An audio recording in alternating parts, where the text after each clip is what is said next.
Coastal Alabama is a beautiful piece of the world. Our waters, marshes, and beaches, celebrated by residents, make it a destination for visitors. Litter is prevalent across coastal Alabama, and a comprehensive solution is taking shape as stakeholders join forces to create a clean water future free of litter for people and wildlife. This solution has evolved from community cleanups to deploying in-stream litter capture devices to using hydrologic models to target problem areas, all in a quest to cost-effectively reduce the menace of marine debris.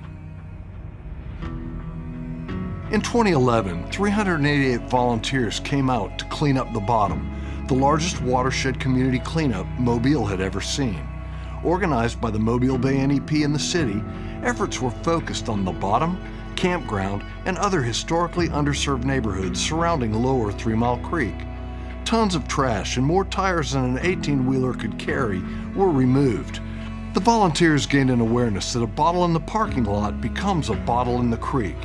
It was the first of several such cleanup events. I think cleanups are a great tool, especially educationally. You know, you think about getting the litter off the ground, and that's great, but when you have such a large problem as we do in coastal Alabama with litter, you're not going to pick it all up. Cleanups were not enough. Mobile was issued a consent decree in 2012 in order to solve the litter problem or pay a heavy fine. The city of Mobile has a permit to basically protect stormwater, water that leaves city services, streets, roadways, parking lots, and goes into storm drains. They're not treated or cleaned. Whatever goes down them goes into our waterways. So I came from an industry that was heavily regulated from an environmental standpoint, and knew that you had to obey and adhere to all the guidelines to protect the environment. It was very serious the way I looked at it. I mean, it was an indictment of the city, inability to do the things they should have done. We started that process of identifying why we were out of compliance, what it was going to take to, be back in the good graces of ADEM, and developed a program for what we were going to do to tackle the major problems, which really had to do with the litter and the stormwater. One of the first areas to be addressed was Dog River's Aslava Creek tributary, where the city installed and agreed to maintain a band-along litter trap, which was partially funded by the Dog River Clearwater Revival, a grassroots organization eager to stop the flow of litter from upstream. It was bad. If you can imagine the center of the river where the main flow of current would be after a major rain event, look like a landfill. When I think about all the floating litter, the idea of being able to capture it along the way was very intriguing, and that's when we made the decision to purchase the really big band-along litter trap, and immediately started having success with the amount of litter that was going into Dog River.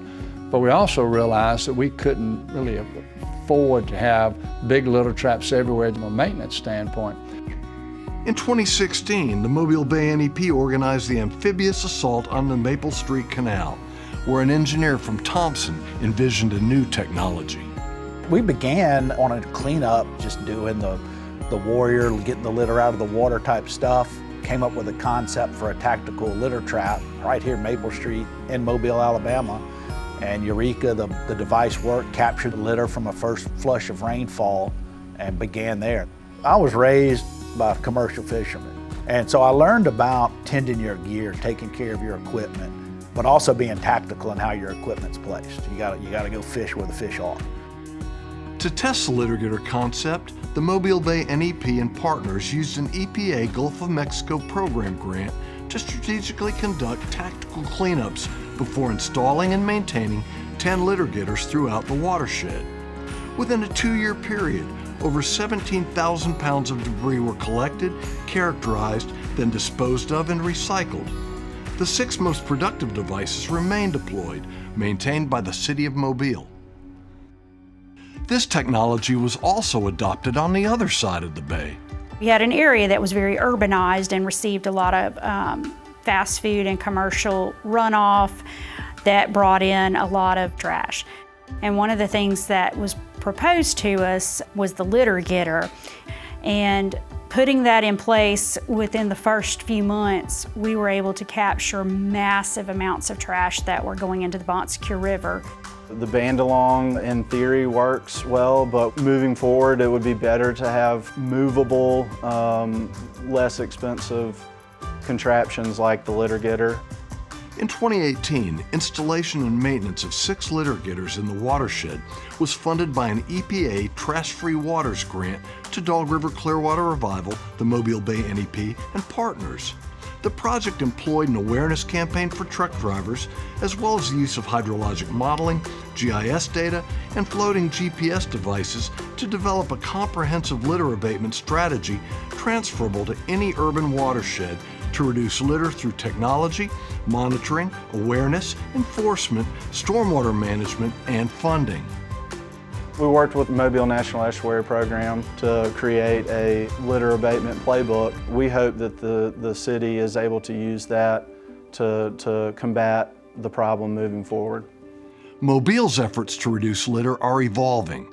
As the city continues to use litter getters, it has also established a litter crew, installed 250 marine debris interceptors and 125 litter receptacles as part of a litter-free Mardi Gras campaign, and hired a chief resilience officer to coordinate actions recommended in the strategy. With litter, it's huge. You're looking at how do we work with the homeless community? How do we work with the people who know how to get litter out of a waterway? How do we look at engineers who are looking at the components and challenges of a waterway?